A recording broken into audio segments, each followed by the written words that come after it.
भ्यो नमो नमः। अभी भी बहुत सारे बच्चे आर स्टिल ज्वाइनिंग। आज क्योंकि फर्स्ट क्लास है, हमने सोचा था कि हम लोग इस क्लास की अटेंडेंस भी लेंगे।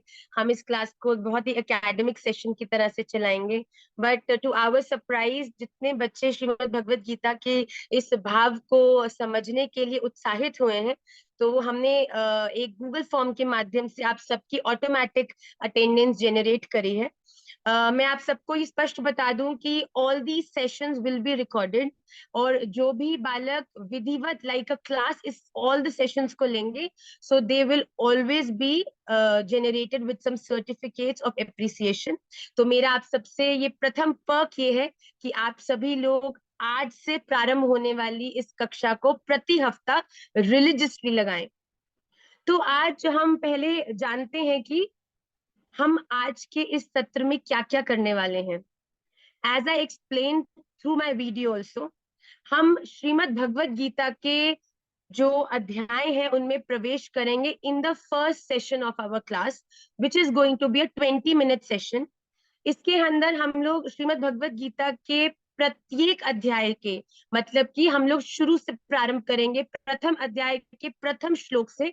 एवरी क्लास हम 5 to 6 श्लोक का क्लास में लेंगे, जिसमें कि हम आपको उसे कैसे पढ़ना है, संस्कृत के हर एक शब्द का हिंदी अनुवाद क्या है, जिससे कि आपको अगर वो शब्द कभी आगे किसी श्लोक में प्राप्त हो तो आपको ये ध्यान में रहे कि इस शब्द का अर्थ क्या है। और उसके बाद हम एक हिंदी, उसका जो सहज जो इंटरप्रिटेशन है, उसका अर्थ है उस श्लोक का, वो भी आपको क्लास में बताएंगे। क्लास के विश्राम हो जाने के बाद आपका जो व्हाट्सएप ग्रुप है, इसके ऊपर आपको ये सभी श्लोक प्राप्त होंगे, जिसमें कि मेरी आवाज में उन्हें किस प्रकार से उनका उच्चारण होना चाहिए ये भी आपको मिलेगा। तो आपको क्या करना है, एवरी वीक जो भी 5 6 श्लोक का फर्स्ट अध्याय के हम करेंगे, उनको आपको आज से एवरी डे ठाकुर जी के सामने जब आप आरती करते हैं या दीप जलाते हैं, सुबह प्रार्थना करते हैं, तो जल्दी से अपनी भगवत गीता को अपने मंदिर में रखना है और उन 5 6 श्लोकों को ठाकुर जी के सामने उनका उच्चारण करना है। जब तक प्रतिदिन आप उसका उच्चारण नहीं करेंगे, उसके प्रोनाउंसिएशन को करेक्ट नहीं करेंगे, तब तक आपको संस्कृत बोलने का कॉन्फिडेंस भी नहीं आएगा। Second part of the class is going to be, जैसा कि आप लोग जानते हैं, निमाई पाठशाला है, सूत्र, स्तोत्र और शास्त्र। तो हमने प्रथम भाग में शास्त्र लिया है, जिसमें हम श्रीमद् भगवत गीता का अध्ययन करेंगे। Second part of the class is स्तोत्र। श्री ठाकुर जी के प्रेम में जितने भी विभिन्न स्तोत्र गाए गए हैं, जैसे कि श्री राधा कृपा कटाक्ष, जिसमें हम लोग प्रवेश करने वाले हैं, जिनकी गान मात्र से ही आप कहेंगे माँ इनको गाने से क्या होगा, हम ठाकुर जी से तो प्रेम करते हैं, बढ़ाई करने से क्या होगा। पर जब आप सहज इन श्लोकों का गान करते हैं, तो ऑटोमेटिकली आपके भीतर जो अनर्थ है उसकी निवृत्ति होती है। फॉर एग्जाम्पल, कि अगर आपका सिर दुख रहा है और अगर आपकी मम्मा आपको सैरेडॉन देती हैं खाने के लिए, even if you do not know कि सैरेडॉन किस किस चीज से बनी है, पर फिर भी इफ यू हैव सैरेडॉन, सैरेडॉन अपने गुण आपकी बॉडी को सहज देगी, जिससे आपका हेडेक ठीक हो जाएगा। वैसे ही जब आप इन संस्कृत श्लोकों का उच्चारण करते हैं, इनकी वाइब्रेशंस इतनी पॉजिटिव होती हैं कि अगर इनका अर्थ आपको नहीं भी समझ आए, इनके उच्चारण मात्र से ही आपका दोष दृष्टि, विकारों के प्रति सहज आपकी जो होगी ना, आपकी आपका जो भाव है उनकी तरफ से हट जाएगा। तो इट इज वेरी इंपॉर्टेंट कि हम संस्कृत में श्लोकों का उच्चारण निश्चित रूप से ठाकुर जी के सन्मुख करें। इसीलिए second part of the class which is स्तोत्र, इस कक्षा में हम लोग श्री राधा कृपा कटाक्ष स्तोत्र का प्रारंभ करने वाले हैं। एवरी वीक आपको एक श्लोक इसका कराया जाएगा। एंटायर वीक आपको केवल उस एक श्लोक को ही याद करना है। 3 चीजें होती हैं, मुखस्त, जो कि मैं आपको क्लास में कराऊंगी, यानी कि मैं आपको सिखाऊंगी कैसे एक एक शब्द को बोलना है। उसके बाद आप घर में क्या करोगे, रोज आप उन श्लोकों को, उस श्लोक को पढ़ोगे और उसको करोगे कंठस्थ। कंठस्थ मतलब कि मुझे याद हो गया है कि मैं बिना पढ़े भी उसका गान कर सकती हूँ। पर तीसरी चीज है हृदयस्थ। हृदयस्थ वो है कि जब भी आप श्री ठाकुर जी के विरह में हैं, श्री वृंदावन धाम के विरह में हैं, तब सहज ही श्री राधा रानी की कृपा के लिए आप याचना करें और मन से ही वो श्लोक आपके अंदर से फूटे, आपको दिमाग का यूज करना नहीं पड़े। जैसे कहते हैं ना, कोई हमारा प्यारा हमारे सामने आता है तो उसको देखते ही हम कहते हैं आई लव यू। क्या हम सोचते हैं ओ ये आ गया है, इसको ये बोलना चाहिए कि नहीं बोल, अरे कोई प्यारा आया तो हम कहते हैं आई लव यू। तो वैसे ही जैसे श्री राधा रमन लाल की याद आई तो उसी क्षण मन से निकले मुनीन्द्र वृंद वंदिते त्रिलोक शोक हारिणी। तो एक श्लोक को हम याद करेंगे। Third part of the class is सूत्र। सूत्र का अर्थ क्या है? आपको way of living your life. हम आपको एक very cute, very simple moral story के माध्यम से we will tell you how to lead your current life effortlessly। आपकी लाइफ में केवल स्पिरिचुअलिटी ही नहीं बल्कि आपका स्वयं का सेल्फ कॉन्फिडेंस भी बहुत इंपॉर्टेंट है। तो उसको अपलिफ्ट करने के लिए हमारा third section of the class होगा which is going to be सूत्र, जिसमें हम बताएंगे क्या आपको करना चाहिए। So this is what Nimai Pathshala collaboratively brings to you, सूत्र, स्तोत्र एंड शास्त्र। आप में से किसी की भी किसी प्रकार की जिज्ञासा होगी उसे हम क्लास के एंड में लेंगे। वाई श्रीमद् भगवत गीता? आप सबके मन में होगा माँ इतने सारे हमारे सनातन धर्म के शास्त्र हैं, श्रीमद् भागवतम है, श्री चैतन्य चरितामृत है, वाल्मीकि रामायण है, मानस जी हैं, श्रीमद् भगवत गीता क्यों? Let me tell you one thing very clearly बच्चों, श्रीमद् भगवत गीता इसलिए क्योंकि Shrimad Bhagavad Gita is not just spiritual ग्रंथ। श्रीमद् भगवत गीता केवल आपको भगवान से नहीं जोड़ती। भगवान तो एक एस्पेक्ट है श्रीमद् भगवत गीता की, क्योंकि श्रीमद् भगवत गीता स्वयं भगवान के द्वारा ही बोली गई है, तो भगवान तो श्रीमद् भगवत गीता से सहज जुड़े ही हैं। पर Shrimad Bhagavad Gita is actually the encyclopedia to the answers of all the questions and all the problems which we are facing in our current life। Bhagavad Gita कोई आपको पुरातन समय की पुरातन बातों के बारे में बताने वाला ग्रंथ नहीं है। भगवत गीता हमको आज के समय में, आज के कलयुग के वातावरण में, कलयुग के लोगों के बीच वैष्णव बन के जीना सिखाती है। श्रीमद् भगवत गीता हमें इस जीवन में न चाहे न जाने कितनी प्रतिकूलता हमारे आसपास हो, घर में बनती नहीं हो, बच्चे सुनते नहीं हो, सास डांटती हो, पति ध्यान नहीं देता हो, घर में पैसा हो नहीं, हर जगह अस्त व्यस्त हो सब कुछ, पर भगवत गीता उस अस्त व्यस्तता में भी आपको प्रसन्न रहना सिखाती है। श्रीमद् भगवत गीता इज एक्चुअली, अगर आपके ये आप ये मत सोचना कि ये श्री कृष्ण और अर्जुन के बीच का संवाद है या फिर ये वो संवाद है जो संजय धृतराष्ट्र को सुनाना है, ये वो नहीं है। ये वो सोल्यूशन है जो गरिमा अपनी लाइफ में फेस कर रही है, जो ये देव विराट सिंह परिहर जी हैं वो अपने स्कूल के अंदर फेस कर रहे हैं, अपने फ्रेंड सर्कल में फेस कर रहे हैं, अपनी फैमिली लाइफ में फेस कर रहे हैं। उन सब प्रॉब्लम्स को जो हम बड़े छोटे लेवल पे पर्सनली फर्स्ट हैंड से फेस कर रहे हैं, भगवत गीता उन प्रॉब्लम्स को आपके सामने लाकर उनके इतने सहज आपको आंसर देगी कि आप फील करोगे कि अरे इतना सब कुछ आसपास गड़बड़ है फिर भी I am so contented. My heart is at so much peace. I feel so happy because Bhagavad Gita will give you the solutions to all those answers. चाहे वो एक स्कूल गोइंग बच्चा हो, चाहे वो एक गृहस्थ हो, चाहे वो एक वानरप्रस्थ हो, चाहे वो एक सन्यासी हो, Bhagavad Gita has the answer to the questions of every person on this planet. That is why Bhagavad Gita. Bhagavad Gita does not, मैंने अपनी वीडियो में भी बताया था, it doesn't teach you how to, it does teach you how to lead your life beautifully. But Bhagavad Gita actually teaches you how to live this life beautifully. एक ऐसा जीवन जियो कि जब एक बालक बॉर्न होता है तब वो रोता है और आसपास सब कितना खुश होते हैं। भगवान के जब भी किसी घर में बच्चा पैदा होता है तो चाहे वो बालक जब तक रोता नहीं तब तक सब चिंतित रहते हैं, अरे रो क्यों नहीं रहा, ये रो क्यों नहीं रहा। पर जैसे ही डॉक्टर बालक को जोर से हिलाते हैं और वो रोता है, तो उसकी किलकिलाहट, उसकी जो रोना है, उसका रुदन सुन के आसपास के सब लोग कितने खुश हो जाते हैं। पर भगवत गीता आपको ऐसा जीवन जीना सिखाती है जो जब आपका अंतिम समय आता है तब आप मुस्कुरा रहे होते हैं और आसपास के सब लोग रुदन कर रहे होते हैं।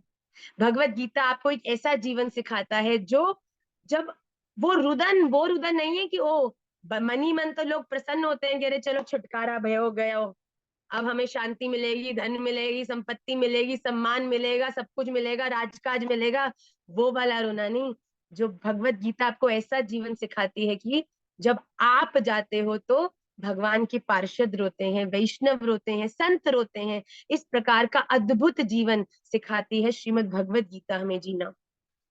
तो आइए अविलंबित रूप से, because I honestly want the class to be strictly for 1.5 hour, तो आज की कक्षा में हम प्रवेश करते हैं। क्लास के एंड में we will also take some questions अगर आपको कोई होंगे। मैं ऐसी प्रार्थना करती हूँ अगर आप नहीं भी लाए, पर अगली क्लास से जो कि एवरी ट्यूसडे होगी, आप सभी लोग अपने संग अपना श्रीमद् भगवत गीता का ग्रंथ लेकर क्लास में बैठेंगे। अगर आप में से किसी के पास ग्रंथ नहीं है, प्लीज मैसेज मी पर्सनली और अपना एड्रेस हमें भेजिए, हम पर्सनली आपको श्रीमद् भगवत गीता का जो ग्रंथ है उसे कोरियर से भेजेंगे। तो आइए अब हम क्लास में प्रवेश करते हैं। हम श्रीमद् भगवत गीता के प्रथम अध्याय में प्रवेश करेंगे। आप सभी लोग उसको खोल लीजिए। श्रीमद् भगवत गीता किनके बीच की बात है? श्रीमद् भगवत गीता, जैसा कि मैं जानती हूं, पर फिर भी अगर कई लोग बिल्कुल नए जुड़े हैं, श्रीमद् भगवत गीता वो शब्द हैं जो स्वयं भगवान श्री कृष्ण ने अर्जुन से कहे हैं। अर्जुन भी हम सबकी तरह अपने परिवार में उलझ कर अपने कर्तव्य कर्म का अर्थ क्या हुआ? कर्तव्य कर्म means his responsibility, his duty. आपके जीवन में आप चाहे बालक हो, चाहे बहू हो, चाहे आप कुछ भी हो, पर जब तक आप अपने जीवन में अपनी ड्यूटी को ठीक से निभा रहे हैं, that means you are walking on the right path. आपको सदा अपने कर्तव्यों को निभाना है। और आपसे किसकी क्या अपेक्षा है, इट डज नॉट मैटर। आप रिलीजियसली अगर अपने कर्तव्यों को अच्छे से निभा रहे हैं तो वो भगवान श्री कृष्ण को प्रसन्नता देने वाला है। तो भगवान श्री कृष्ण यहाँ पे अर्जुन को उसकी इस असमंजसता में, इस डाउट में, जब अर्जुन कह रहे हैं कि मुझे अपना कर्तव्य नहीं करना क्योंकि मैं अपने परिवार से प्रेम करता हूँ, उस समय भगवान ने अर्जुन की इस डाउट को क्लियर करते हुए जीवन के कुछ ऐसे सूत्र दिए हैं जो हम सबके जीवन में उतारने योग्य हैं। जब भगवान अर्जुन को ये अद्भुत शब्द सुना रहे थे, उस समय धृतराष्ट्र, जो कौरवों के, जो दुर्योधन के पिताजी हैं, तो ये युद्ध किनके बीच घट रहा है? पांडवों और कौरवों के बीच। जो पांडु पुत्र है और कौरव के पुत्र जो दुर्योधन और उनके भाई हैं, उनके बीच में जो महाभारत, जो श्रीमद् भगवत गीता है, ये महाभारत का ही एक अंश है। तो इसे आप संपूर्ण महाभारत का, इसमें नहीं, केवल इसमें जो भगवान श्री कृष्ण ने अर्जुन से उसकी असमंजसताओं के हल को बताते हुए शब्द कहे हैं, उनको इस गीता जी के ग्रंथ में बताया गया है। तो एक तरफ है धृतराष्ट्र जो सिंहासन पर बैठे हैं और कुछ भी नहीं देख सकते। धृतराष्ट्र के पास दृष्टि नहीं है, उनके पास देखने की शक्ति नहीं है। और उनके पास उनके सेवक है संजय। संजय पर भगवान ने ऐसी कृपा करी है कि संजय युद्ध भूमि, जो कुरुक्षेत्र की युद्ध भूमि जहां पर महाभारत का युद्ध होने वाला है, उसके बीच में क्या क्या हो रहा है, संजय उस एक एक चीज को देख भी सकते हैं और सुन भी सकते हैं। तो यहाँ पर धृतराष्ट्र पहले अध्याय में संजय से पूछ रहे हैं कि संजय, मैं जानता हूं कि युद्ध प्रारंभ होने वाला है पांडु पुत्रों में और मेरे पुत्रों में, क्योंकि मैं देख नहीं सकता, तो मैं चाहता हूं कि तुम मुझे बताओ कि युद्ध भूमि कुरुक्षेत्र में धर्म की भूमि कुरुक्षेत्र में इस समय क्या क्या हो रहा है। हम बड़ी ग्रेजुअली इसमें प्रवेश करेंगे। ऐसा हो सकता है शुरू के, क्योंकि भूमिका के श्लोक है, आप में से कईयों को लगे अरे इसमें तो क्या समझ आ रहा है, इसमें तो क्या कौन किससे युद्ध कर रहा है, किसके पास कौन सी सेना है, इसके बारे में ही सब चर्चाएं हो रही हैं। पर अगर आप में धैर्य नहीं है तो भगवान, एक धैर्यवान पुरुष ही चंचल गोविंद को समझने योग्य है। अगर आपके भीतर अधीरता है, अगर आप में धैर्य नहीं है, तो आप चंचल कृष्ण को समझने में असमर्थ रहेंगे। तो बड़े धैर्यता से आप एक एक श्लोक को श्रवण करें। आज जो श्लोक है वो आपकी स्क्रीन पर रहेगा। देखिए, इसमें तीन लोग भगवान के वचनों को सुन रहे हैं। पहला व्यक्ति है स्वयं अर्जुन, जिनको भगवान सुना रहे हैं। दूसरे हैं संजय, जो सुन रहे हैं क्योंकि उन्हें धृतराष्ट्र को सुनाना है। और तीसरे हैं धृतराष्ट्र, जो सुन रहे हैं क्योंकि जानना चाहते हैं कि युद्ध भूमि में उनके बालकों के साथ क्या हो रहा है। तो हम भी इस कक्षा में या तो अर्जुन की तरह बैठे, या संजय की तरह सुनेंगे, या फिर धृतराष्ट्र की तरह। कुछ लोग इसलिए इस कक्षा से जुड़े हैं क्योंकि वो सच में चाहते हैं कि भगवान द्वारा दिए हुए इस अद्भुत ज्ञान से हम अपने जीवन में कुछ प्रोडक्टिव परिवर्तन लाएं, हमारे भजन में और आगे बढ़ें।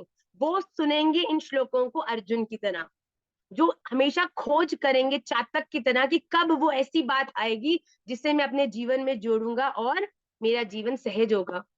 दूसरे होंगे संजय की तरह, जो सुन रहे हैं क्योंकि उन्हें पता है कि उनके भी आसपास के लोग भगवत गीता में का पाठ करते हैं, वो जानते हैं, तो वो सुन रहे हैं इसलिए ताकि खुद में परिवर्तन आए, इसलिए नहीं। क्योंकि वो भी बता रहे हम भी जुड़े हैं माता जी निमाई पाठशाला की, हम भी भगवत गीता सुनते हैं, हाँ जी हाँ जी हमको भी आते हैं श्लोक, पर केवल इसीलिए कि औरों को बताने के लिए कि अरे हम भी सुनते हैं, हमने भी सुने हैं श्लोक। हाँ, पर उनके उद्देश्य संजय का कुछ परिवर्तन करना नहीं है, केवल सुनाना है। और एक है धृतराष्ट्र जैसे, जो हर एक श्लोक को भगवान द्वारा दिए हुए अर्जुन के हर ज्ञान में कोई ना कोई त्रुटि ढूंढेंगे। अरे ये तो मेरे जीवन में लागू ही नहीं होता, अरे माता जी तो कह रहे थे बड़ा रेवोल्यूशन हो जाएगा, कुछ समझ तो आ नहीं रहा, कुछ समझ मतलब कुछ आनंद नहीं आ रहा, कुछ एंटरटेनिंग नहीं लग रहा, अरे ये तो हमारे लिए नहीं है। अरे क्या माता जी 1 घंटा बोलती रहती हैं, बस कितना सुन लो, क्या कर लो, नहीं नहीं समझ नहीं आ रहा। तो वो हो गए धृतराष्ट्र जैसे। अब ये आप लोगों के ऊपर है कि आप अर्जुन की तरह सुनना चाहते हैं, आप संजय की तरह सुनना चाहते हैं, या फिर आप धृतराष्ट्र की तरह इस कक्षा से ज्ञान को लेना चाहते हैं।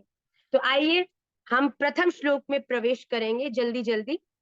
ओम श्री परमात्मने नमः। आप सभी मेरे पीछे बोलिए, ओम श्री परमात्मने नमः। ओम श्री परमात्मने नमः। श्रीमद् भगवद गीता अथ प्रथमोध्याय। धृतराष्ट्र उवाच। आप सबकी स्क्रीन पर पहला श्लोक होगा।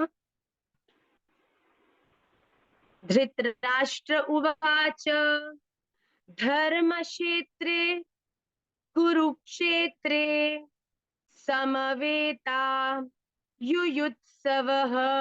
अगेन, धर्मक्षेत्रे कुरुक्षेत्रे समवेतायुयुत्सवः। मामकः पाण्डवश्चैव मामकः पाण्डवश्चैव किमकुर्वत सञ्जय किमकुर्वत सञ्जय। धर्मक्षेत्रे कुरुक्षेत्रे समवेतायुयुत्सवः मामकः पांडवश्चैव किमकुर्वत संजय। इसमें अगर आप संधि विच्छेद करके अगर इसे पढ़ेंगे तो पहला शब्द है धर्म क्षेत्रे, दूसरा है कुरुक्षेत्रे, समवेतः युयुत्सवः, माम कहा पांडवः च एव। तो पांडवश्चैव की अगर हम संधि करते हैं तो वो क्या हुआ, पांडवः च एव। किम कुर्वत में है किम और अकुर्वत संजय। तो इनका अर्थ क्या हुआ, संजय जब वो बोल रहे हैं कि संजय का उद्बोधन कर रहे हैं, तो वो संजय को पुकार रहे हैं, हे संजय। धर्म क्षेत्र का अर्थ है धर्म भूमि, कुरुक्षेत्र का अर्थ है कुरुक्षेत्र की जो युद्ध भूमि है उसको संबोधन कर रहे हैं। समवेता, समवेता का अर्थ है एकत्रित, समवेता मतलब एकत्रित। युयुत्सवः, युद्ध की इच्छा वाले। माम कहा मतलब मेरे। उसके बाद आगे देखिए, माम कहा के बाद च का अर्थ होता है और, एव का अर्थ होता है ही, पांडव का अर्थ है पांडु के पुत्रों ने। किम, किम कुर्वत है ना, किम का अर्थ है क्या, और अकुर्वत का अर्थ है किया। तो जब हमने इसका, ये आपको कक्षा के पश्चात प्राप्त होगा, तो आप इसको ध्यान से देखिए। धर्म क्षेत्रे कुरुक्षेत्रे समवेतायुयुत्सवः मामकः पांडवश्चैव किम कुर्वत संजय। इस श्लोक में, जो प्रथम श्लोक है श्रीमद् भगवत गीता का, इसमें धृतराष्ट्र संजय से पूछ रहे हैं, हे संजय, धर्म भूमि कुरुक्षेत्र में, जहां पर महाभारत का महायुद्ध होने वाला है, वहां पर एकत्रित, इकट्ठे हुए, युद्ध की इच्छा वाले, मतलब कि युद्ध भूमि में क्यों इकट्ठे हुए हैं कौरव और पांडव, क्योंकि सिंहासन के लिए युद्ध होने वाला है। युद्ध की इच्छा वाले मेरे और पांडु के पुत्रों ने भी क्या किया। यहाँ पे धृतराष्ट्र जानना चाहते, क्योंकि वो देख नहीं सकते, इसलिए वो संजय से जानना चाहते हैं कि इस समय युद्ध भूमि में क्या हो रहा है। भाई देखिए, धृतराष्ट्र ने पहले ही डिफ्रेंसिएशन खड़ा कर दिया, क्या बोल के, माम कहा पांडवश्चैव, मेरे और पांडु के, मतलब पांडु के जो पुत्र है वो चाहे एक ही परिवार है, पर पांडु के पुत्र मेरे पुत्र नहीं है। तो क्या कह रहे हैं कि मेरे और पांडु के पुत्र, युद्ध की इच्छा रखने वालों ने युद्ध भूमि में क्या किया। तो धृतराष्ट्र पूछ रहे हैं संजय से। आइए दूसरा श्लोक पढ़ेंगे। संजय उवाच दृष्ट्वा तु पांडवानीकम, दृष्ट्वा तु पांडवानीकम व्यूढ़म दुर्योधनस्तदा, व्यूढ़म दुर्योधनस्तदा आचार्यमुपसंगम्य, आचार्यमुपसंगम्य राजा वचनमब्रवीत, राजा वचनमब्रवीत। दोबारा देखिए। दृष्ट्वा तु पांडवानीकं व्यूढ़म दुर्योधनस्तदा आचार्यमुपसंगम्य राजा वचनमब्रवीत। यहाँ पर अगर हम इसको संधि करते हैं तो देखिए किन किन शब्दों से जुड़कर ये श्लोक बना है। दृष्ट्वा तु पांडवानीकम व्यूढ़म दुर्योधन तदा आचार्यम उपसंगम्य राजा वचनम अब्रवीत। तो इसमें इसका अर्थ क्या हुआ, तदा, आप देख सकते हैं दुर्योधन तदा में जो तदा है, तदा का अर्थ हुआ उस समय, राजा का अर्थ है राजा, क्योंकि धृतराष्ट्र राजा है, संजय उन्हें बता रहा है तो उनको संबोधन कर रहा है राजा से। दुर्योधन अर्थ दुर्योधन ने, व्यूढ़म, व्यूह व्यूह व्यूह रचनायुक्त, मतलब कि एक तरह से सुंदर रूप से आकार लेके खड़े हुए, मतलब व्यू मतलब इकट्ठे होकर खड़े हुए। पांडवानीकम, पांडवानीकम का अर्थ हुआ पांडवों की सेना को, दृष्टवा देखकर, तू और, आचार्यम, आचार्यम का अर्थ है जो पांडव और कौरव उनके गुरुदेव कौन है। आचार्यम यहाँ कहकर किनको संबोधन किया जा रहा है, गुरु द्रोणाचार्य जी को। उपसंगम्य, उपसंगम्य मतलब पास जाकर, वचनम, वचनम मतलब वचन, अब्रवीत, अब्रवीत मतलब कहा। दृष्ट्वा तु पांडवानीकम व्यूढ़म दुर्योधनस्तदा आचार्यमुपसंगम्य राजा वचनम अब्रवीत। आप ये ध्यान रखिएगा कि जब भी हम श्लोक का उच्चारण करते हैं तब श्लोक होता है एक डेफिनेट छंद में, पर मैं आपको इस कक्षा में संधि विच्छेद कर कर भी उन शब्दों को बता रही हूँ। पर जब आप इन्हें उच्चारण करेंगे, संधि विच्छेद क्यों कर रही हूँ, जिससे कि आपको हर शब्द का अर्थ समझ आ जाए। पर आप जब गान करेंगे तो वो संधि विच्छेद करके नहीं, उसके छंद में ही गान करेंगे, जैसा कि मैं गान कर रही हूँ। दृष्ट्वा तु पांडवानीकम व्यूढ़म दुर्योधनस्तदा आचार्यमुपसंगम्य राजा वचनम अब्रवीत। ठीक। तो संजय ने क्या बोला कि इस समय दोनों सेनाएं तैयार खड़ी हैं युद्ध के लिए। अब जब दोनों सेनाएं युद्ध के लिए तैयार है, उस समय दुर्योधन ने जब पांडवों की सेना की तरफ देखा और देखा कि वो किस प्रकार का व्यू बनाकर, व्यू मतलब आकार बनाकर, कि जब सेना युद्ध करने के लिए खड़ी है तो वो अपनी फॉर्म में खड़ी होती है। कौन आगे, आगे भाले वाले हैं, फिर घोड़े हैं, फिर हाथी हैं। इस प्रकार का व्यू आत्मक रचना की उनकी सेना को देखकर जो दुर्योधन था, वो अपने गुरुदेव द्रोणाचार्य जी के पास गया और उनसे इस प्रकार के वचन बोलने लगा। ठीक है। आचार्य यहाँ कौन है? गुरु द्रोणाचार्य जी। क्या कहा दुर्योधन ने? आइए अगले श्लोक में देखेंगे। पश्येतां पांडुपुत्राणाम आचार्य महतीं चमूम। देखिए यहाँ संधि हुई। पश्येतां पांडुपुत्राणाम आचार्य महतीं चमूम व्यूढ़ाम द्रुपद पुत्रेण तव शिष्येण धीमता। यहाँ पे संधि करेंगे तो पश्य एताम पांडुपुत्राणाम आचार्य महतीं चमू व्यूढ़ाम द्रुपद पुत्रेण तव शिष्येण धीमता। आचार्य कौन हुए? गुरु द्रोणाचार्य जी। हे आचार्य, तब का अर्थ हुआ आपके, व्यूढ़ाम द्रुपद पुत्रेण तव शिष्येन, तब हुआ आपके, धीमता, धीमता मतलब बुद्धिमान, शिष्येन, शिष्येन का अर्थ हुआ आपके शिष्य, द्रुपद पुत्रेण, द्रुपद पुत्र दृष्टद्युम्न द्वारा। यहाँ पर द्रुपद, यहाँ पे दृष्टद्युम्न को सीधा नहीं संबोधन किया गया। आपके शिष्य द्रुपद पुत्रेण मतलब द्रुपद के पुत्र दृष्टद्युम्न द्वारा व्यूढ़ाम, व्यूहाकार खड़ी की हुई, पांडु पुत्रा नाम, पांडु पुत्रों की, एताम, एताम मतलब इस, महतीम बड़ी भारी, चमूम सेना को, पश्य आप देखिए। यहाँ क्या कह रहे हैं? दुर्योधन घबरा गए देखकर, इतनी सुंदर प्रकार से व्यू बना के पांडु पुत्रों की सेना खड़ी थी कि वो दौड़कर आचार्य के पास गए और कहा कि आचार्य, आपने इतनी सुंदर जो ज्ञान द्रुपद पुत्र को दिया है, द्रुपद पुत्र कौन है? दृष्टद्युम्न, दृष्टद्युम्न ने ही पांडु पुत्रों की इस सेना को व्यू की तरह खड़ा किया है, वो उसमें निपुण है, जो धृष्टद्युम्न है। तो वो गए, जो दुर्योधन है वो, ये कौन सब कुछ किसको बता रहा है?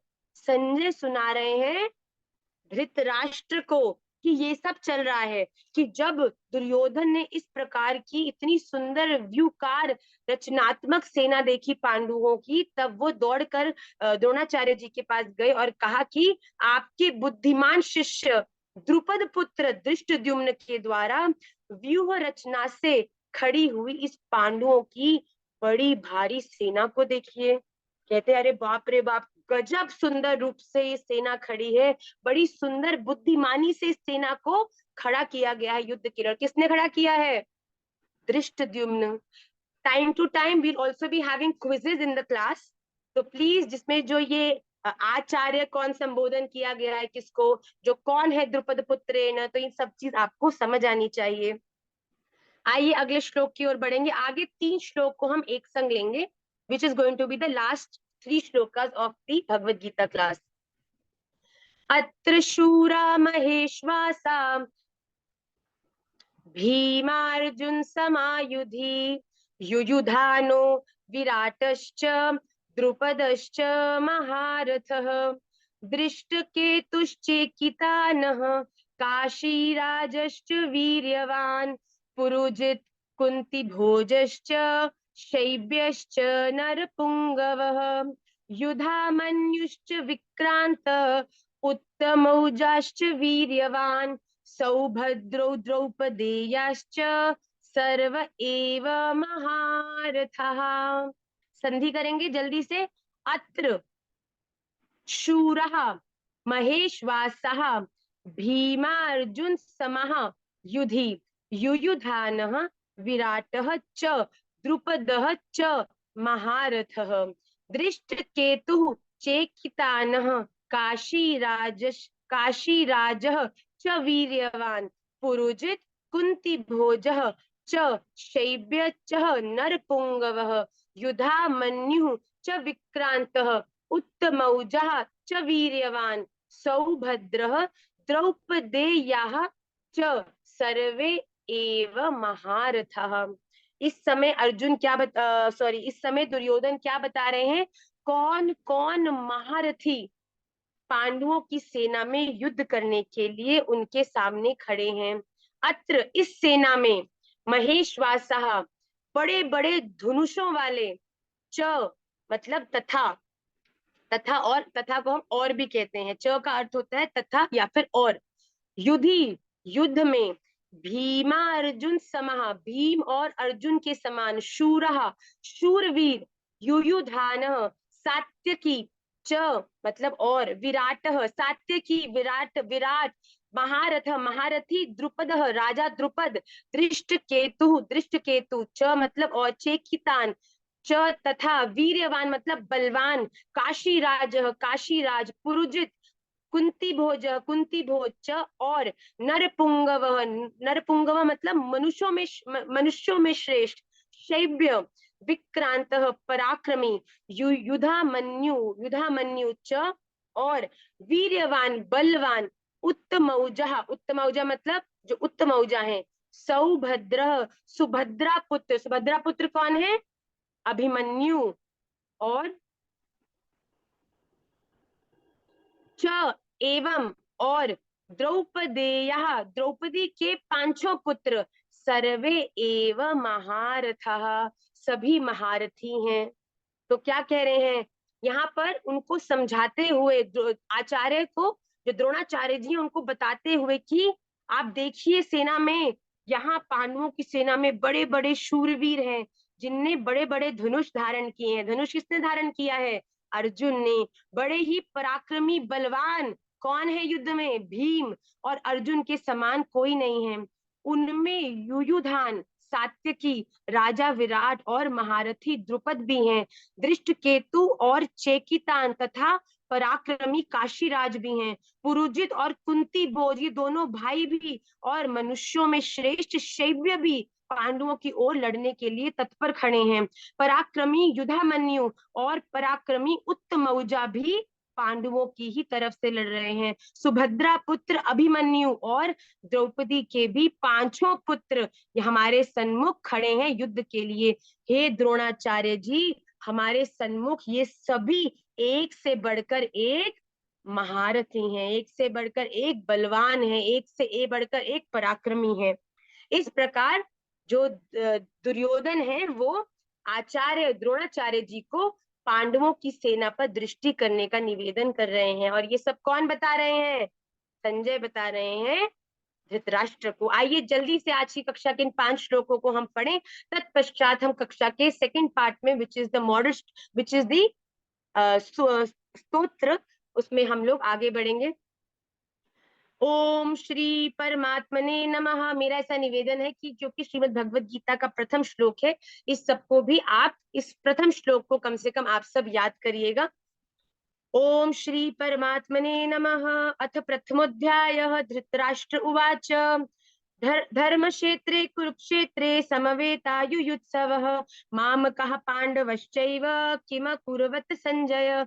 संजय उवाच दृष्ट्वा तु पाण्डवानीकं व्यूढं दुर्योधनस्तदा आचार्यमुपसंगम्य राजा वचनमब्रवीत् पश्येतां पाण्डुपुत्राणाम् आचार्य महतीं चमूं व्यूढां द्रुपद पुष्पुत्रेण तव शिष्येन धीमता अत्र शूरा महेश्वासा भीमा अर्जुन समायुधि युयुधानो विराटश्च युयुधानो विराटश्च द्रुपदश्च महारथ दृष्टकेतुश्चेकितानः काशीराजश्च वीर्यवान् पुरुजित् कुन्तीभोजश्च शैब्यश्च नरपुङ्गवः युधामन्युश्च विक्रान्त उत्तमौजाश्च वीर्यवान् सौभद्रो द्रौपदेयाश्च सर्व एव महारथा। श्री राधा रमण लाल की जय। मेरी आवाज बहुत स्लो आ रही है। राधिका लाली, राधिका, आपको मेरी आवाज स्लो आ रही है? ये आ रही है? सही आ रही है? प्लीज आप अपना वॉल्यूम को बढ़ाइए, मेरा ऐसा निवेदन है। और जिसको आवाज नहीं आ रही वो अपने फोन की वॉल्यूम को बढ़ाए तो शायद बात बन जाएगी। तो हमने आज श्रीमद् भगवत गीता के प्रथम अध्याय में प्रवेश किया। उस सभी की उसकी आप सभी को बहुत बहुत बधाई हो। स्वयं भगवान द्वारा दिए गए वचनों को जब हम लोग उसका अनुसरण करते हैं, उसको अपने जीवन में, हम कहते हैं कि किसी से प्रेम करते हैं तो वो कौन बता सकता है कि क्या चीज उसको प्रसन्न करेगी? उससे ज्यादा कोई और बता सकता है? उसके दोस्तों को भी उसके बारे में कुछ कुछ पता होगा, पर मुझे क्या चीज प्रसन्नता देती है सच्चे हृदय से, वो तो केवल मैं ही बता सकती हूँ। वैसे ही भगवान श्री कृष्ण ने हम पतितों पर कृपा करने के लिए ही स्वयं अर्जुन को निमित्त बनाकर अपनी वाणी में ये मार्गदर्शन किया है कि हम सब भी इस भजन भक्ति रूपी पथ पर चलते हुए कभी भी अपने रास्ते से भ्रमित ना हो, कभी भी इधर उधर भटके नहीं। इसलिए भगवान कहते तुम बाकियों को छोड़ो, मेरी सुनो। स्वयं श्री भगवान उवाच, मैं स्वयं बोल रहा हूँ। तो जो मैं स्वयं बोल रहा हूँ, जब लक्ष्य पता है, लक्ष्य तक पहुंचना किसके पास है, वो स्वयं लक्ष्य का पता बता रहा है, तो और किसी से पूछकर क्यों भ्रमित होना। तो आइए कक्षा के दूसरे भाग में हम जल्दी से बढ़ते हैं। I don't want to be even 5 minutes up then 6:30। Shri Radha Kripa Kataksh स्तोत्र। श्री राधा कृपा कटाक्ष स्तोत्र किसके द्वारा लिखा गया है? स्वयं भगवान भोलेनाथ, भगवान शिव शंकर द्वारा ही श्री राधा कृपा कटाक्ष स्तोत्र लिखा गया है। और इस स्तोत्र का गान उन्होंने पार्वती मैया के सन्मुख किया और ऐसा कहा कि जो भी वैष्णवगण प्रतिदिन श्री राधा कृपा कटाक्ष स्तोत्र का पाठ करते हैं या फिर उसका अध्ययन करते हैं, उनके जीवन में सहज श्री राधा रानी की कृपा अनुश्रित होती है, उसकी उनकी कृपा उनके जीवन में बरसती है। क्योंकि अगर लक्ष्य है श्री राधा रमन लाल, उनके श्री चरणारविंद पर, राधा रमन लाल किसके अनुसार अपने जीवन की अपनी हर गतिविधि का अनुसरण करते हैं? वो है हमारी श्री राधा रानी। तो जब हम श्री राधा रानी के अनुगत्य हो जाएंगे, जब हम कहते हैं ना कि जब हम प्राइम मिनिस्टर के अनुगत्य हो गए, जब हमारी सेटिंग प्राइम मिनिस्टर से है, तो जो बाकी मिनिस्टर्स हैं या फिर कह लो प्रेसिडेंट भी है, प्रेसिडेंट भी अपनी अथॉरिटी को उस तरह से प्रयोग करता है जैसे प्राइम मिनिस्टर उसे कहता है कि करना चाहिए। तो आप ये समझ लीजिए कि अध्यात्म की दुनिया के श्री ठाकुर जी तो है प्रेसिडेंट, पर उनको भी चलाने वाली प्राइम मिनिस्टर है हमारी श्री राधा रानी। तो जब आप श्री राधा रानी की अनुगत्य होंगी तो सहज, महाराज जी बड़ी सुंदर बात कहते हैं कि जो राधा रमन लाल है ना, जो ठाकुर जी हैं, वो हिसाब के बड़े पक्के हैं।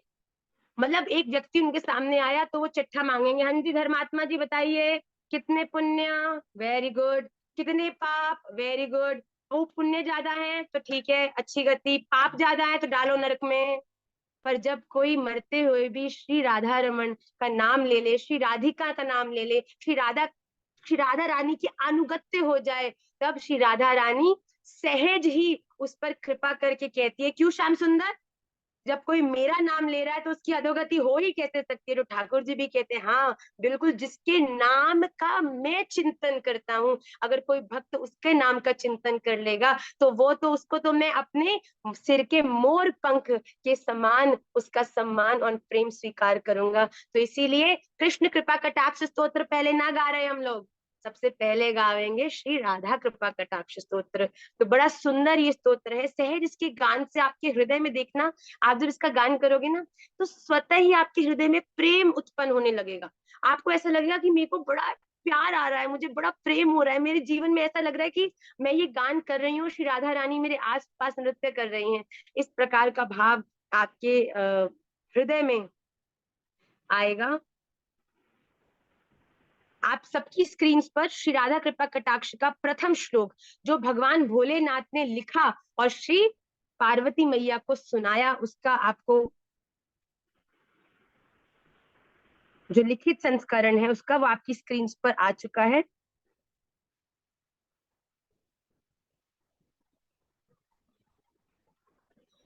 श्री शिव उवाच, मुनीन्द्र वृंद वंदिते त्रिलोक शोक हारिणी प्रसन्न वक्त्र पंकजे निकुंज भूविलासिनी व्रजेन्द्र भानु नंदिनी व्रजेन्द्र सूनु संगते कदा करिष्यसि हमाम कृपा कटाक्ष भाजनम मुनीन्द्र वृंद वंदिते त्रिलोक शोक हारिणी प्रसन्न वक्त्र पंकजे निकुंज भूविलासिनी व्रजेन्द्र भानु नंदिनी व्रजेन्द्र सूनु संगते कदा करिष्यसि हमाम कृपा कटाक्ष भाजनम। एक और बार कहते हैं, 3 बार एक श्लोक को गाए तो वो आपको हृदयस्थ हो जाता है। मुनीन्द्र वृंद वंदिते त्रिलोक शोक हारिणी प्रसन्न वक्त्र पंकजे निकुंज भूविलासिनी व्रजेन्द्र भानु नंदिनी व्रजेन्द्र सूनु संगते कदा करिष्यसि हमाम कृपा कटाक्ष भाजनम। हे राधा रानी, हे श्रीमती राधा रानी, कब ऐसा मेरा सौभाग्य उदय होगा कि आपकी ये सहज कृपा की मैं भी पात्र बनूंगी? कब ये आपकी जो अनुकंपा है, आपकी प्रेम है, आपकी जो भक्ति है, ये कब मुझ पतित के ऊपर भी आप बरसाएंगी? मुनीन्द्र वृंद वंदिते, मुनीन्द्र वृंद वंदिते, समस्त मुनिगण आपके चरणों की वंदना करते हैं। राधा रानी कौन है? जिनकी समस्त मुनिगण, आचार्य, संत, सब लोग जिनके चरणों का ध्यान करते हैं। मुनीन्द्र वृंद वंदिते त्रिलोक शोक हारिणी, तीनों लोकों के शोक को हरने वाली। इस दुनिया में इतने शोक नहीं है जितने श्री राधा रानी की केवल एक दृष्टि मात्र से उनका हरण किया जा सकता है। इतने शोक ही नहीं है जितना केवल एक राधा नाम की सामर्थ्य है उन शोकों को हरण करने की। तो तीनों लोकों का शोक दूर करने वाली मुनीन्द्र वृंद वंदिते, ठीक है, त्रिलोक शोक हारिणी प्रसन्न वक्त्र पंकजे, क्या कहते हैं? आप प्रसन्न चित्त प्रफुल्लित मुख कमल वाली हैं। श्री राधा रानी का मुख कैसा है? सदा प्रसन्न। क्योंकि श्री राधा रानी सदा किसके दर्शन करती हैं? हमारे राधा रमन जी के दर्शन किए हैं? स्वाति राजपुरोहित जी किए हैं? देखा है हमारी राधा रानी कैसे घूंघट में विराजे वहां? हमारी राधा रानी केवल हमारे लालजू के दर्शन करती हैं। तो जब हमारे लालजू के दर्शन करती हैं तो जैसे उनको देखती हैं, केवल और केवल उनको देखकर मुस्कुराती रहती हैं, प्रसन्न चित्त प्रफुल्लित। तो कहते हैं, प्रसन्न वक्त्र पंकजे निकुंज भूविलासिनी। कौन है? आप धरा पर निकुंज में विलास करने वाली हैं। श्री राधा रानी कहाँ रहती हैं? श्री राधा रानी के हृदय में रहता है श्रीधाम वृंदावन, और श्री राधा रानी रहती हैं निकुंज में। तो क्या कहते हैं कि आप निकुंज में विलास करने वाली हैं। मुनीन्द्र वृंद वंदिते त्रिलोक शोक हारिणी प्रसन्न वक्त्र पंकजे निकुंज भूविलासिनी। उसके आगे क्या है? व्रजेन्द्र भानु नंदिनी। राधा रानी किसकी सुपुत्री हैं? वृषभानु जी की। राजा वृषभानु जी की आप राजकुमारी हैं, और आप ब्रजराज नंद किशोर श्री कृष्ण की चिर संगिनी हैं। मुनीन्द्र वृंद वंदिते त्रिलोक शोक हारिणी प्रसन्न वक्त्र पंकजे निकुंज भूविलासिनी ब्रजेन्द्र भानु नंदिनी ब्रजेन्द्र सूनु संगते। किसकी संगनी है आप? ब्रजराज, हमारे वृंदावन के राजा नंद किशोर श्री राधा रमन लाल की आप चिर संगिनी है।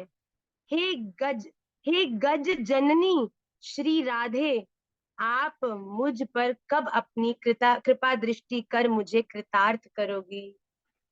मुनीन्द्र वृंद वंदिते त्रिलोक शो, एक एक अर्थ का अपने हृदय में कैसी करुणामयी हमारी श्री राधा रानी है। देखो, मुनीन्द्र वृंद वंदिते त्रिलोक शोक हारिणी प्रसन्न वक्त्र पंकजे निकुंज भूविलासिनी ब्रजेन्द्र भानु नंदिनी ब्रजेन्द्र सूनु संगते।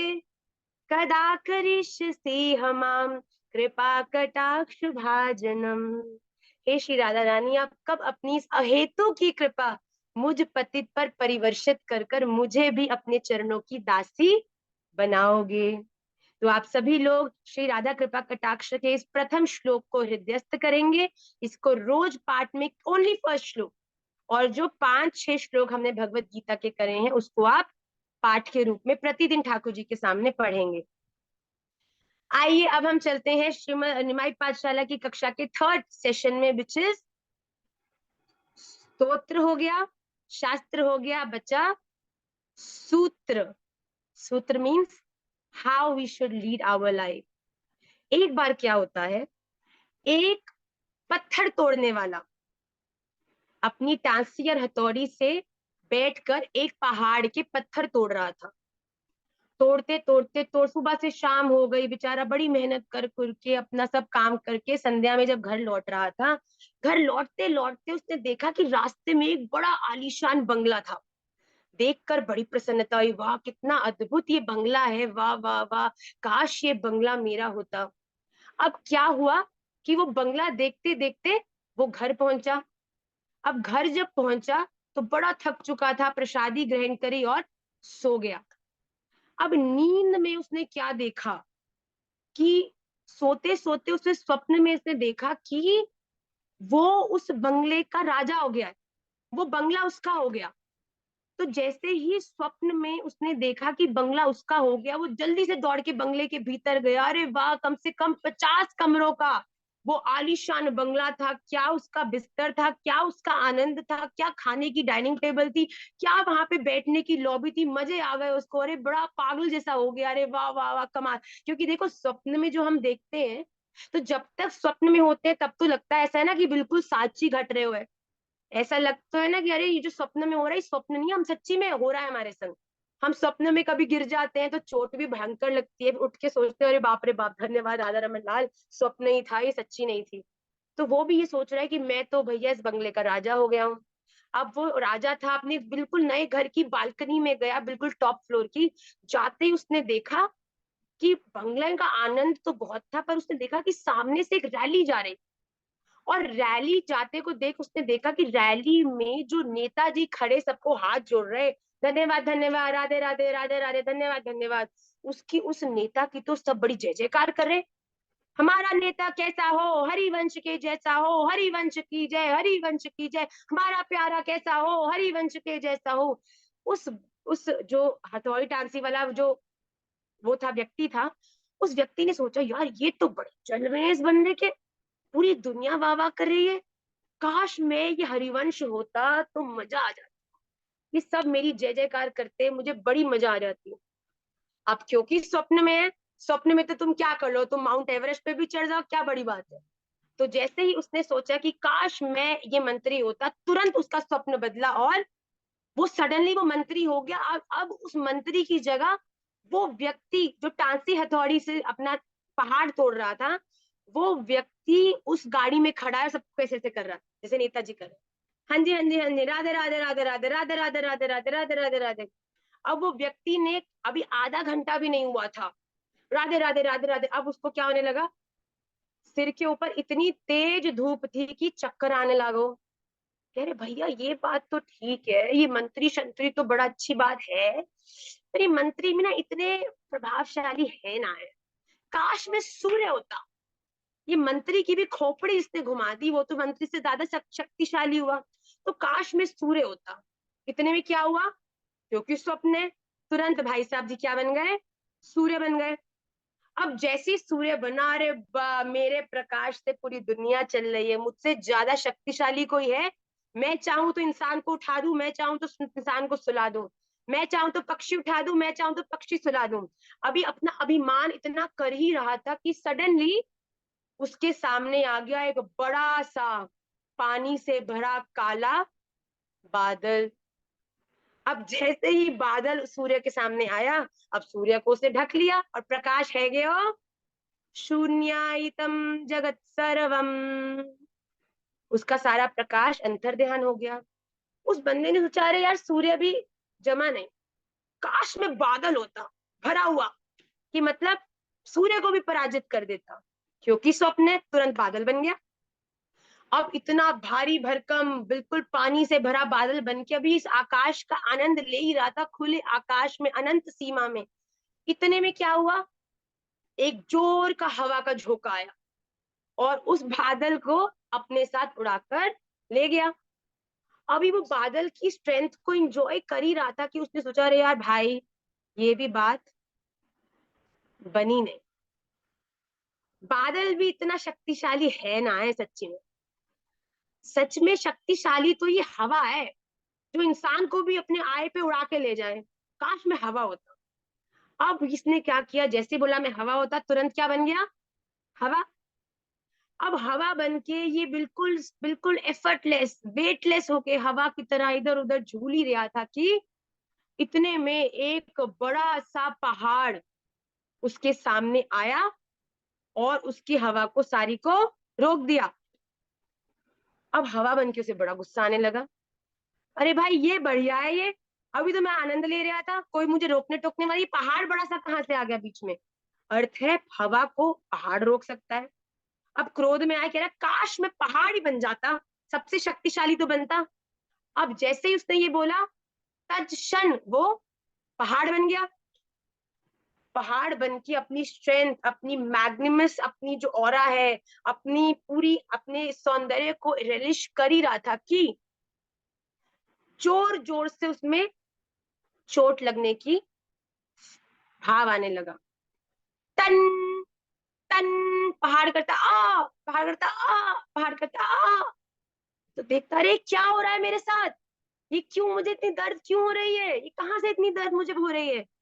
तो जैसे ही पहाड़ ने नीचे मुड़ के देखा तो क्या देखा, वो व्यक्ति जो पहाड़ बन चुका है, वो पहाड़ पर बैठकर पहाड़ को तोड़ रहा था। और जैसे जैसे पहाड़ के पत्थर टूट रहे थे, पहाड़ को पीड़ा हो रही थी। उस व्यक्ति ने देखा, ये तो मैं ही हूं। और जैसे ही उसने पहाड़ के रूप में, तो वो स्वयं था, और स्वयं को ही उसने प्रत्यक्ष स्वयं के रूप में देखा सपने में, एकदम से वो डर के उठ के बैठ गया। हे राधा रमन लाल, ये क्या हुआ। फिर उसने देखा कि मैं, मेरे दो हाथ हैं कि नहीं है, शक्ल पे हाथ मारा, बाल देखे, जल्दी से दौड़ के शीशे के सामने गए कि पहाड़ तो नहीं बन गया मैं। देखा, अरे भाई ना ना ना, वही हूं मैं। फिर वो व्यक्ति ने 2 मिनट चिंत पानी पिया और फिर बैठ के सोचा, मैं कितना मूर्ख हूँ। मैं सोचता था कि मैं शायद कुछ और अगर बन जाऊंगा, वो बनने से मैं ज्यादा प्रसन्न हो जाऊंगा, या फिर वो बनने से मैं ज्यादा शक्तिशाली हो जाऊंगा। पर इस दुनिया का सबसे बड़ा सत्य यही है कि आप सबसे ज्यादा प्रसन्न कब होगे, जब आप बन के जीवन व्यतीत करोगे। आप सबसे ज्यादा स्ट्रेंथफुल कब फील करोगे, when you will be proud of yourself. जब आप जो हो, आप उसके साथ प्रसन्न रहना सीखोगे। देखिए, जीवन का स्ट्रेस कहाँ है। मैं रेणुका हूँ और मुझे गीतिका खानचंदानी बहुत पसंद है। ये बहुत प्रोग्रेसिव है, ये अपने जीवन में बहुत अच्छा कर रही है, मैं भी ठीक ठाक कर रही हूँ, इनके जितना अच्छा नहीं। तो मेरा, मुझे ना रेणुका नहीं बनना, रेणुका कोई आनंद नहीं, मुझे गीतिका बनना है। अब जीवन का स्ट्रेस क्या है कि मैं गीतिका बनूं। और जब जो व्यक्ति, ठाकुर जी ने गीतिका, हन्विका, दिव्यानी, अनामिका, हरिप्रिया, दीपा, दीपिका, ठाकुर जी कोई बुद्धू हैं जो उन्होंने अनंत कोटि इस प्रकार के मनुष्यों को बनाया, ब्रह्मा जी ने, क्या वो बुद्धू सबको एक ही बना के भेज देते अगर सबको एक जैसा रखना था तो। भगवान ने सबको अलग अलग बनाया है और सबके भीतर अपना अपना एक अद्भुत गुण दिया है। पर हम क्या करते हैं, हम अपने गुण को तो रिस्पेक्ट नहीं करते और दूसरे के गुण से ईर्ष्या रख के दूसरा बनने का प्रयास करते हैं। और जब हन्विका गीतिका है ही नहीं, तो हन्विका गीतिका कैसे बन सकती है। तो तब आता है जीवन में स्ट्रेस, तब आती है जीवन में डिसअपॉइंटमेंट। जिस दिन हम अपने आप को पहचानने का प्रयास करेंगे, जिस दिन हम दूसरों की क्वालिटीज देख के उनको फॉलो करने के नहीं, जिस दिन हम स्वयं को देखकर अपनी प्रसन्नता को अपने भीतर खोजकर उस रास्ते पर चलना शुरू करेंगे। I am telling you this thing very clearly and with my own realisation. जिस दिन गीतिका को गीतिका से प्रेम हो जाएगा ना, उस दिन चाहे बैरक ओबामा की पत्नी भी आ जाए, मिशेल ओबामा, है ना, मतलब कहते हैं she is one of the very powerful and very generous woman in the world.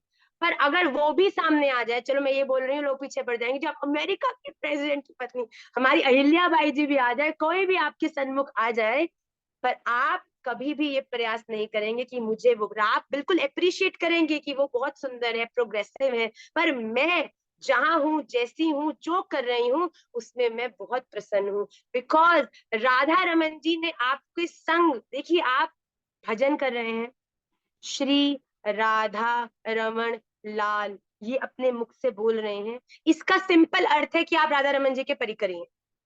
इससे आगे बुद्धि मत चलाना, हमारा भजन है नहीं है, ठाकुर जी प्रेम करते हैं नहीं है, ये बिल्कुल खंडित बातें हैं। आप राधा रमन लाल, श्री वृंदावन धाम, श्री राधिका रमन, श्री राधा रानी, ये सब बोल पा रहे हैं तो राधा रमन के परिकर हैं। आप वृंदावन के ही वासी हैं, हो कहीं पर भी, कलकत्ता, अमेरिका, दुबई, कोई बात नहीं, आप राधा रमन के परिकर ही हैं। तो ये सदा याद रखना कि हमारा मालिक है राधा रमन, हम हैं उसके नौकर। और हमारे राधा रमन देव जो हमें जिस स्थिति में, जिस परिस्थिति में, जिस भी वातावरण में रखेंगे, वो हमारे लिए बेस्ट है।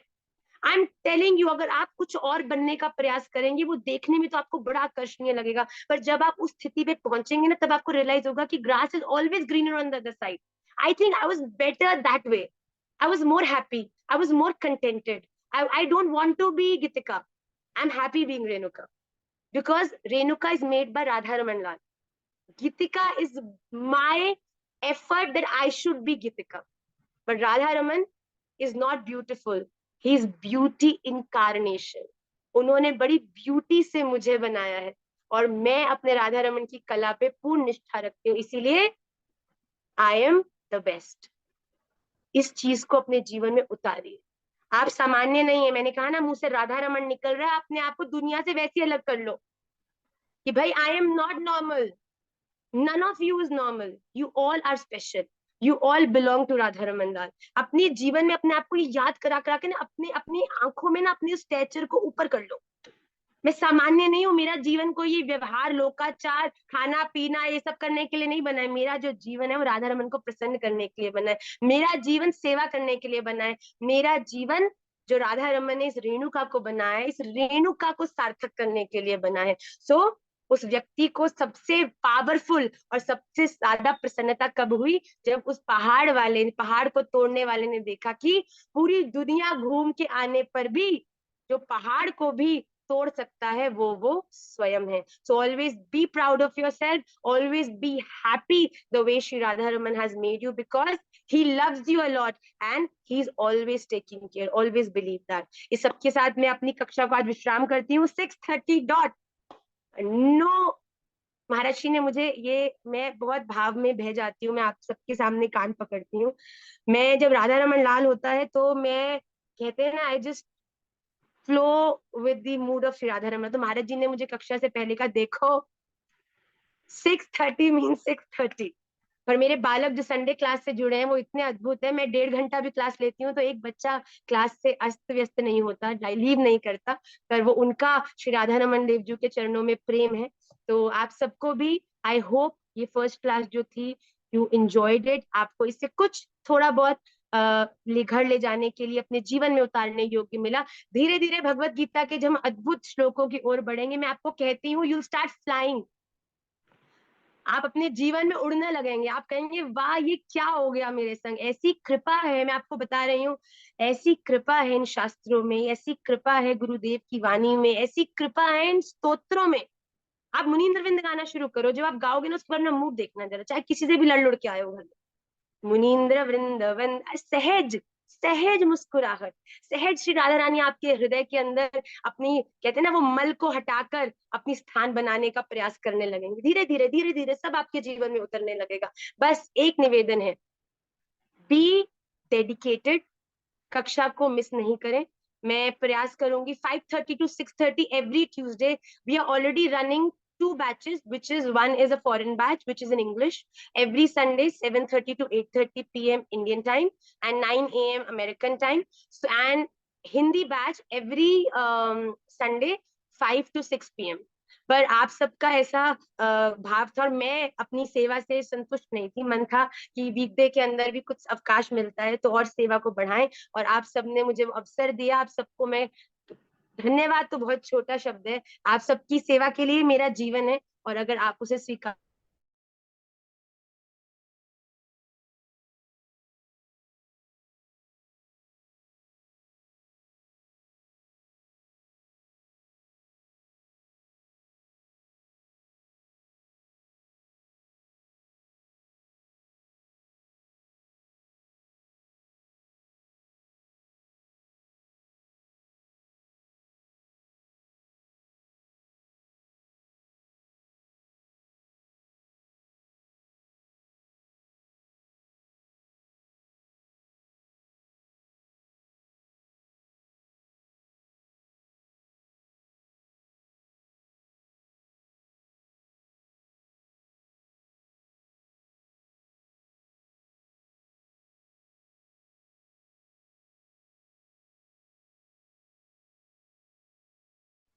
ललित सिंह जी, आप मुझे सुन सकते हैं?